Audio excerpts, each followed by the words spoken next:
നിങ്ങൾക്കറിയാം, എത്രയോ പ്രാവശ്യം കേട്ടതാണ്. അവൻ കവർന്നഭൂമിയിലെത്തിയപ്പോൾ ഒരു ശതാധിപൻ വന്നവനോട്, കർത്താവേ, എൻ്റെ ബാല്യക്കാരൻ പക്ഷപാതം പിടിച്ച് കഠിനമായി വേദനപ്പെട്ട് വീട്ടിൽ കിടക്കുന്നു എന്നപേക്ഷിച്ചു.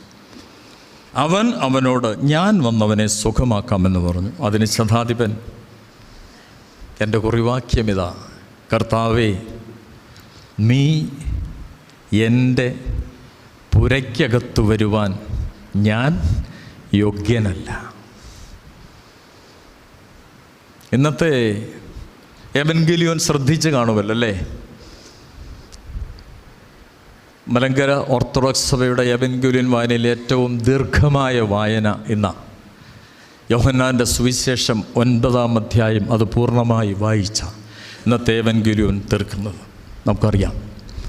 അതിൽ ആ കുരുടൻ കൊടുക്കുന്നൊരു സാക്ഷ്യമുണ്ട് കേട്ടോ. ദീർഘിപ്പിച്ച് അതിലേക്ക് വരാൻ സമയമില്ല.